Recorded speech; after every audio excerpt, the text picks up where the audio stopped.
எங்கள் அப்பாவை இதுவரை நான் எந்த ஸ்டேஜுமே ஏற்றிட்டு இல்லை. ஹார்ட் ஒர்க் எப்போவுமே உழைச்சிட்டே இருப்பார். எப்பவும் சொல்லுவார், படி, நீ எப்படியாவது படிச்சுக்கோ, படிக்க தான் உனக்கு கிடைக்கும், நீ இப்போ ஹாப்பியாக இருப்ப, எப்படியும் மேரேஜ் ஆனப்புறம் ஹாப்பியாக தான் இருக்கும், ஆனால் உனக்கு ஒரு ஃபினான்ஷியல் இண்டிபெண்டன்ட் கண்டிப்பாக வேணும், ஸோ நீ படி, நீ படிக்கணும்னே எப்போவும் மோட்டிவேட் பண்ணிட்டு இருப்பார். நான் அப்பாவுக்கும் நன்றி சொல்லிக்கிறேன். கனவுகள் தேய்ந்ததென்று கலங்கிடக்கூடாதென்று தினம் தினம் இரவு வந்து நான் சின்ன வயசுலேயே என்ன மகளை பேங்க்ல வேலை பார்க்கணும் அப்படின்னு ஆசைப்பட்டேன். அதை நிறைவேற்றிட்டா, கடவுளுக்கு நன்றி. எல்லாரும் ஆஸ்பிரன்ஸுக்கு சொல்கிறேன், ஹார்ட் ஒர்க் எப்போவுமே நமக்கு வீண் போகாது. கண்டிப்பாக ஹார்ட் ஒர்க் பண்ணுங்கள். 7 இயர்ஸ் நான் ஹார்ட் ஒர்க் பண்ணி தான் இந்த மேடையில் வந்தேன்.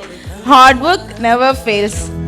தன தாரண தரணம் தம் தன தாரண தரணம் தம் தன தாரண